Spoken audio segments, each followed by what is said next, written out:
வணக்கம். சித்தகேட் உணவே மருந்து மருந்தே உணவு. நீரிழிவு நோய் ஏன் வருது நமக்கு? இதை வராமல் தடுக்கிறதுக்கு என்னென்ன செய்யலாம் அப்படிங்கிறத நான் ஒரு சாதாரண மக்களாக எப்படி புரிஞ்சுக்கலாம் அப்படிங்கிறத இன்றைக்கி பார்க்கலாம். ஒன்றும் இல்லை, நம்ம உடலில் வந்து கணையம்னு ஒரு உறுப்பு இருக்குது. அந்த கணையத்துலேருந்து இன்சுலின் ஒரு சுரப்பி சுரக்கும். இதோட வேலை என்னென்னா ரத்தத்தில் உள்ள சர்க்கரை அளவை கரெக்டாக மெயின்டைன் பண்ணி கொடுக்குறது தான் அதோட வேலை. பிரித்து எடுத்து கொடுக்குறது அதோட வேலை. இந்த வேலையை இன்சுலின் சுரக்கிறது கம்மியாகும் போது நமக்கு ரத்தத்தில் நிறைய சுகர் அதிகமாக கலந்துருது. நம்ம இன்டேக், அதாவது நம்ம சாப்பிட்ற சாப்பாட்டில் சுகர், அதாவது சுகர் தான் டைரெக்டாக சாப்பிடணும் கிடையாது. நம்ம சாப்பிட்ற ஃப்ரூட்ஸு, காய்கறிகள் எல்லாத்துலேயுமே கொஞ்சம் சிறிதளவு சர்க்கரை இருக்குது. அந்த சர்க்கரையை கூட பிரித்தெடுக்க முடியாத நிலைமைக்கு நம்ம வரும்போது தான் நீரிழிவு நோய்க்கு தள்ளப்படுறோம். இதை எப்படி வராமல் தடுத்துக்கலாம் அப்படின்னு பார்த்தா, முக்கியமாக இந்த கணைய வேலை செய்கிறதுக்கு நம்ம உடல் சூடு கரெக்டாக டெம்பரேச்சர் மெயின்டைன் ஆகிட்டே இருக்கணுங்க.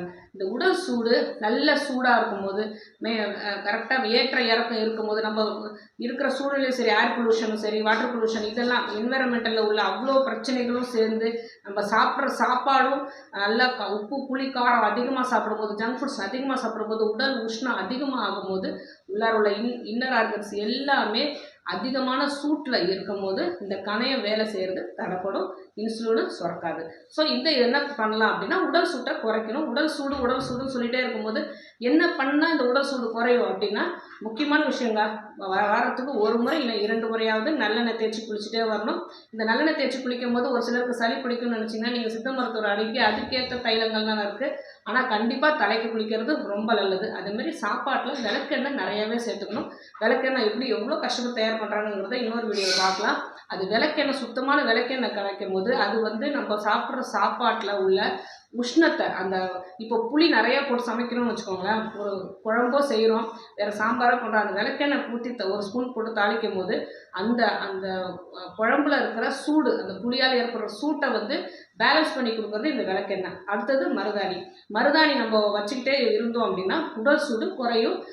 மருதாணி வைக்கிறதுக்கு டைம் இல்லை அப்படின்னா ஆண்களும் சரி பெண்களும் சரி உள்ளங்காலனாலும் தடவிக்கலாம், மாதத்துக்கு ஒரு முறை. அடுத்தது நம்ம சாப்பாட்டில் நாவற்பழமும் சரி, சிறுகுறிஞ்சான், ஆவாரம்பூ, வெந்தயம் இதெல்லாம் சமையலில் சேர்த்துக்கிட்டே வரும்போது நமக்கு உடல் சூடு குறையும். உள்ளுறுப்புகள் எல்லாமே சீராக வேலை செய்யும், முக்கியமாக கணையம். இந்த மாதிரி சாப்பாட்டில் ஒவ்வொரு விஷயமா நம்ம கவனமாக செஞ்சுட்டே வரும்போது, நம்ம பழக்க வழக்கத்துலேயும் நம்ம உடல் சூட்டை குறைச்சிக்கிட்டே வரும்போது இந்த கணையம் சீக்கிரமாக வேலை செய்ய ஆரம்பிச்சிடும். இதே நவீன மருத்துவத்தில் நமக்கு நீரிழிவு நோய் வந்துருச்சுன்னு வச்சுக்கோங்களேன், நவீன மருத்துவத்தில் என்ன செய்வாங்க அப்படின்னா இன்சுலினை டைரெக்டாக கொடுத்துருவாங்க, மாத்திரைகள் மூலியமாகவும் ஊசி மூலியமாகவும். இதே சித்த மருத்துவரை நீங்கள் அணுகுனீங்க அப்படின்னா திருப்பி அந்த கணையத்தை வேலை செய்ய வைப்பாங்க, திரும்பவும் நமக்கு இன்சுலின் சுரக்க வைப்பாங்க. 2 வித மருந்து கொடுப்பாங்க. திருப்பியும் அந்த கணையத்தை வேலை செய்ய வச்சு இன்சுலின் சுரக்க வைக்கிறதுக்கும் இருக்கிற பிளட் சுகர் லெவலை குறைய வைக்கிறதுக்கும். ஸோ நீங்கள் ஒரு சித்த மருத்துவரை அணுகும் போது நீரிழிவு நோய்க்கு ஒரு நல்ல தீர்வு நமக்கு கிடைக்கும். தொடர்ந்து மருந்து சாப்பிட்றதும் நமக்கு குறைச்சிக்கிட்டே வரும். ஸோ அதனால் ஏற்படுற பக்க விளைவுகள், ரொம்ப நாளாக மருந்து சாப்பிடும்போது, நவீன மருத்துவத்தில் நிறைய மருந்துகள் எடுத்துக்கும் போது நீரிழிவு நோய் ரொம்ப நாளாக இருந்துக்கிட்டே வரும்போது நிறைய நர்வ்ஸ்லாம் கெட்டு போகிறது, கிட்னி கெட்டு போகிறது, கண் பாதிக்கப்படுறது, இது எதுவுமே நமக்கு வராது. ஸோ நல்ல சித்த மருத்துவர் அணுகி அவங்க ஆலோசனை பேரில் நம்ம மருந்துகள்லாம் எடுத்துக்கிட்டோம் அப்படின்னா இந்த நீரிழிவு நோய் நமக்கு ஒரு பெரிய பிரச்சனையாகவே இருக்காது. ஆரோக்கியமாய் வாழும். வேறு எதை பற்றி பேசணும்னு நீங்கள் நினச்சாலும் சரி, தாராளமாக கமெண்ட் பண்ணுங்கள். உங்களுக்கு எந்த நோயாக இருந்தாலும் சித்தா கேரை அணுகுங்க.